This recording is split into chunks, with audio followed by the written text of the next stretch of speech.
Starting April 1st, Mays and Aton, 12 to 2. Talk about showtime. 97.3 ESPN. Harry Mays right now on the Boardwalk Honda hotline. I know that, this is these are the times, Harry, that you love having our job where you get the outlet to just pontificate on moves like this. And seeing Joel Embiid and Boban frolicking down South Street is probably going to be epic. Yeah, that's going to be pretty good. But I was waiting for a double shot of Foghat. I thought you were going to back that up with Fool for the City before you brought me on. Sorry. So I've done thousands of radio hits over the last 17 years, and I've never been brought on to Foghat. So this is the first, man. I'll tell you. That is just awesome. We aim to please here. So waking up, you got to wipe the cobwebs up a little bit to see, like, whoa, what was this trade all about here? No, and you're exactly right. In this day and age, with everything, breaking on Twitter, and, that's usually the first thing that I'll do when I get up in the morning is, I'll go turn the coffee maker on because, my wife likes when I walk down the stairs and do that for her. It's the least I can do. And then I get on the phone, and I'll go in, and I'll probably sit on the toilet for a while, wipe the cobwebs out of my eyes. And I'm glad that you mentioned your eyes, but when you said wipe it was your eyes. Well, no. I sit down because I'm still not in standing form yet at that point. You know what I mean? So, but you have to scroll Twitter, and you have to make sure before you do any retweeting or favoriting that this isn't some Bobo Owens account. Some little slot dick in his mom's basement in the middle of Peoria trying to fool the masses. Right. You know what I'm saying? Yeah, man. You get these guys who want to try to trick the media to say, hey, this is a Woj bomb, and it's really just W0J. Right, or Adam Scheffler, or whatever his fake one is, the one that tries to imposter Adam Schefter, too. So, but when I saw it, I was really surprised. I mean, I don't know about you. I mean, I love Tobias Harris. I heard you guys talking when I came on. I like Shamit, too, but they got to go find themselves another Shamit in the draft at some point. I mean, I like that kid. I liked him in college. But, I mean, to get a guy like Tobias Harris, the only thing that gives me pause about this, and I'm sure you guys have talked about it, giving up that 2021 unprotected deep pick for a guy that could walk at the end of the year. Yeah. I mean, now you've got Jimmy Butler and Tobias Harris, and I know, their agents are telling people, oh, yeah, we're looking to sign an extension. They tell everybody that. I don't believe any of them until they're actually signed, sealed, and delivered. So that gives me a little queasiness in my stomach. But, from now on, you've got a starting five for the rest of the season. What do we got, about 27 to 30 games left maybe in the regular season? And you have a team that is literally now, at least starting five, legit contenders to make the NBA Finals and give Golden State a run. The problem is do they have enough with the bench? Because you can't just win with five guys. You've got to have a couple guys on your bench that you can go to for minutes. Yeah, I'll just to give you my thought, the 2021 pick, I agree with you, but don't you also go, Harry, that pick was acquired to make a trade with. Like, no one thought they were actually going to make the pick.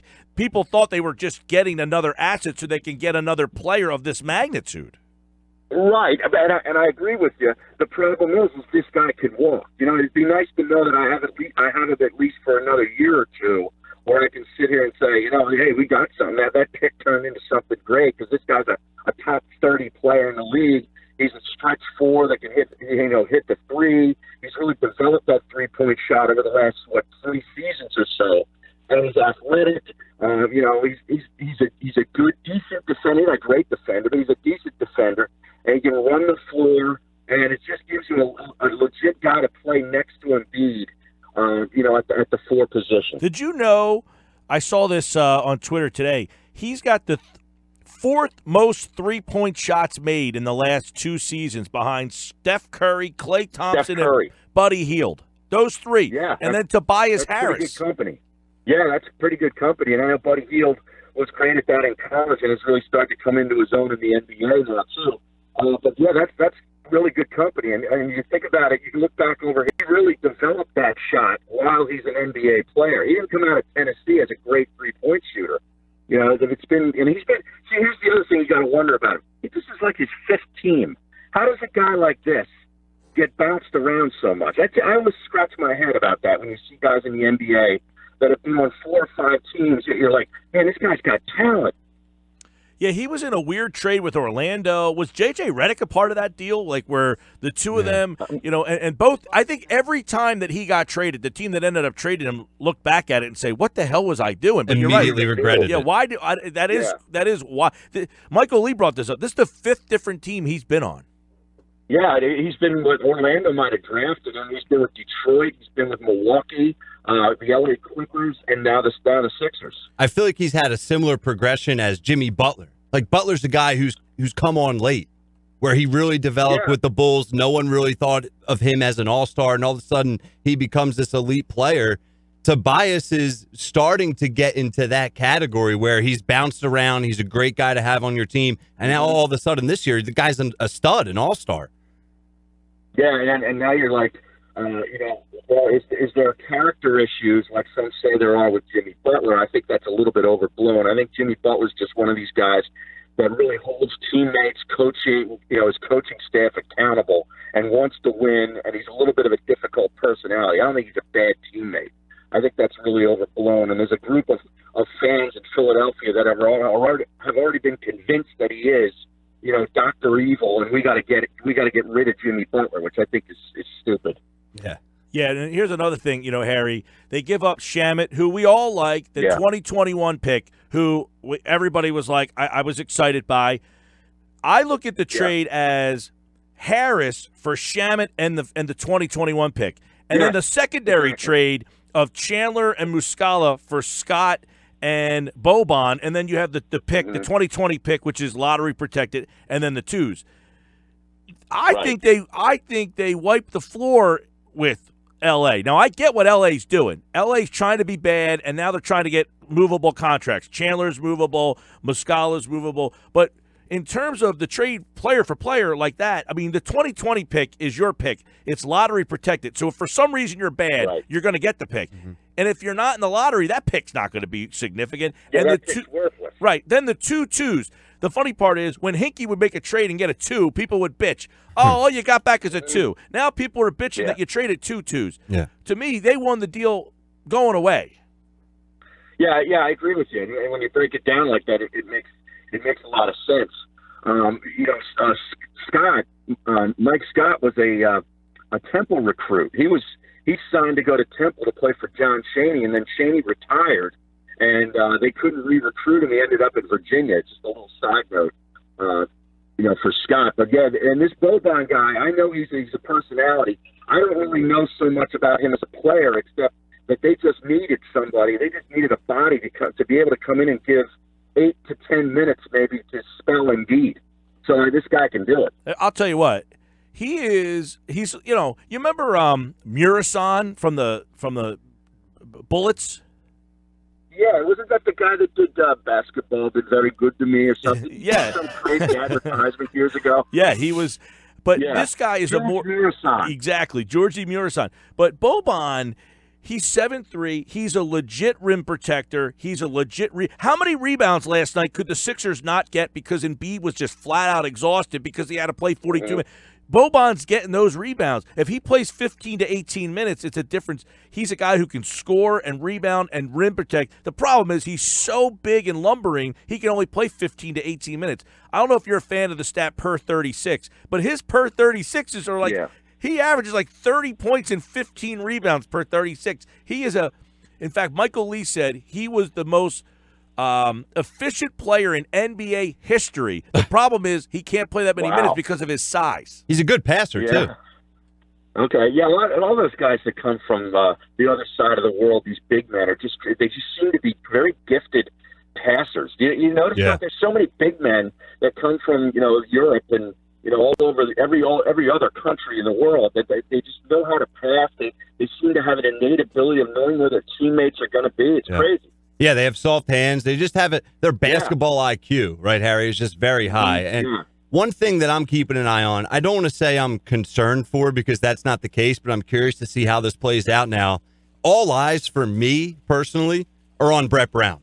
He has four All-Stars now, and I'm not saying this is fair or not fair, but he has to figure this thing out in 6 weeks and hopefully get it right.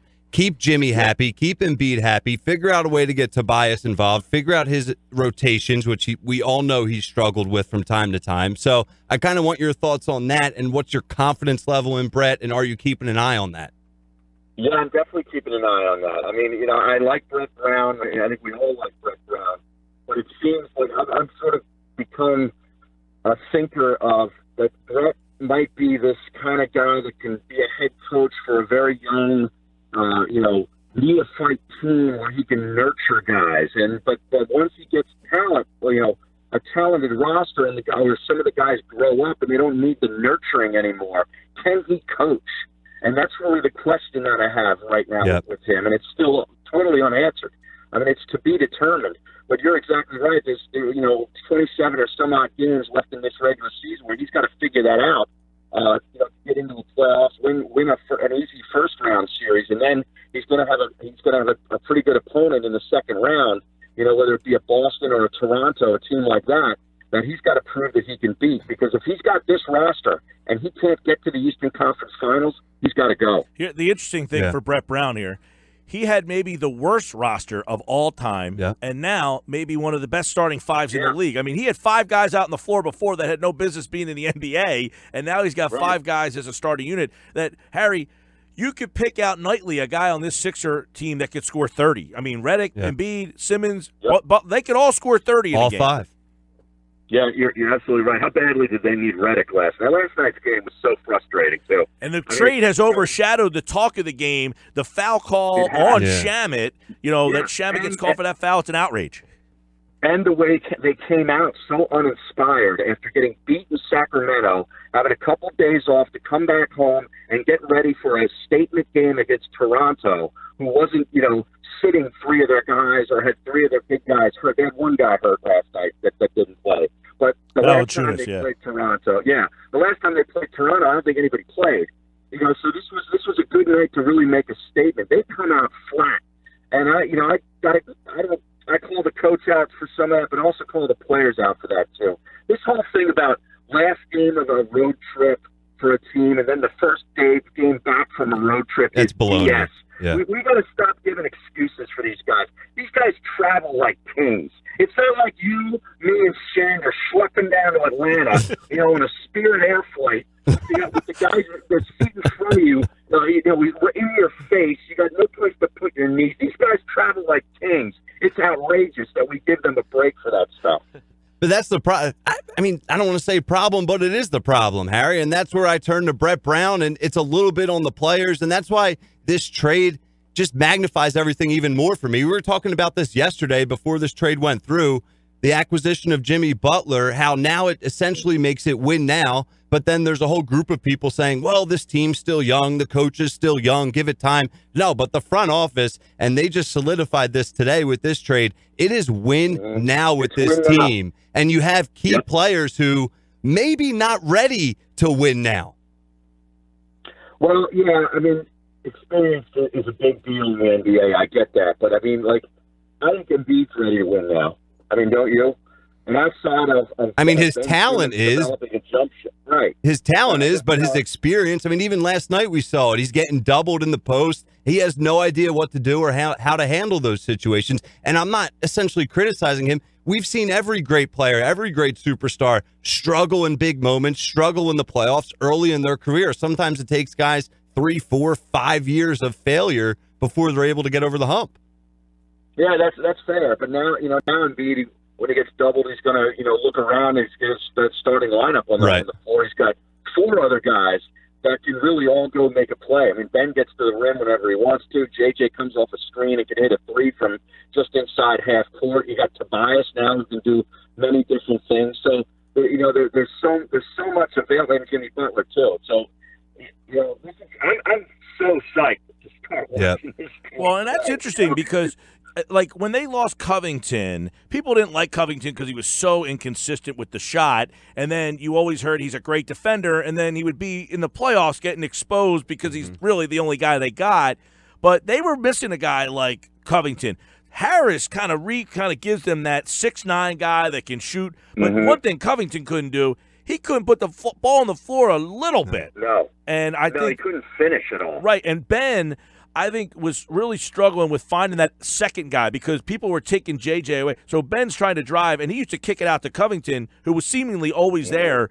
They didn't have him there because Butler doesn't want to stand out there and shoot. Redick's kind of been taken away. Now you're going to have that guy. I find this guy is the replacement more so for Covington than, say, replacing Chandler. And an upgrade.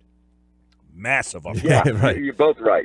Covington was frustrating because, he'd have these nights where, he'd put up a couple of threes, but then he was so inconsistent. There'd be another night he'd go 0 for 7 from 3, and you're like, oh, my God. And he couldn't put it on the floor, like you said, or he'd lose the ball. Guys would blow right by him because he wasn't a good on-the-ball defender. He was a good guy in the passing lanes where he'd get deflections and steals because he was so long. But he was a good defender. Some people made him out to be Bruce Bowen, and that's just not the case. Harry, what do you think about their guard situation now? Not that it was great before, but that's the criticisms I'm hearing today from the trolls on Twitter. Is now who's going to guard Kyrie? No one can guard Kyrie anyway. Yeah, I know. I mean, you're gonna try to put Jimmy Butler on a player of that kind of ilk, right? I mean, he's the best perimeter defender you have, and he's motivated to do it. That's what you gotta like about him is he likes to be able to try to shut down another team's perimeter score. So I mean, when I look at a matchup, I'm going to put Butler on whoever the perimeter guy that I'm worried about, right? You would think, yeah. Yeah, well, yeah. And Ben Simmons has turned into a heck of a defender as well. Yep. But by the way, Harry, spend a little more time shooting jump shots, or any time. Tomorrow by 3:00, though, we could have another discussion because there might be another player. I would bet on another player being here tomorrow. Yeah, I mean, they just made some other low-level move with Malachi Richardson. Yeah, very Malachi low. Richardson, he's from Trenton, I think. He's a Jersey kid. Yep. Yeah, he went to Syracuse, right? Yeah, he's all right. I mean, small. I mean, the way I look at it, he won't play much. Toronto's not giving you a player they think can play a lick. No, especially when you're just giving back cash.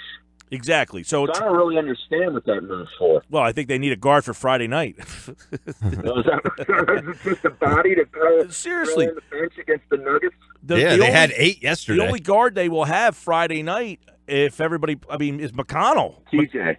Right, you'll have Redick and Simmons, and then McConnell. I guess you could use Butler, of course, as a point if you need to, but they don't have any. Korkmaz is really the only other guy that can play. Yeah, right. So they need some sort of guard, and Shake Milton broke his finger, so he's out. Yeah, he's hurt.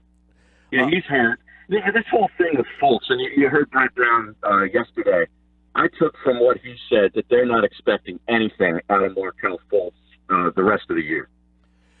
Yeah, it sounded like it was kind of left up in the air, like whatever he would give us would be gravy. Now, there was a report, Sean Deviney from the Sporting News, that reported that they're not interested in moving him. I'm going to say I don't think they can move him. Yeah, what would you get for him at this point? Nothing. Right. A flight on Spirit Airlines. Yeah, right. You know what they get for him? 3 nights in the Airbnb that me and Shander had down in Atlanta. Yeah, you're giving Fultz too much credit. Yeah, now, what happened? Like, I had a nice room. It was nice and plush. I saw your room. Did Shander take care of your arrangements? That's what happened? No. I can't blame Shander for this. Trust me, I would if I could. we had cable. We had cable and Wi-Fi. It was great. Gil had butler service. I tell you, your accommodations were a little tight.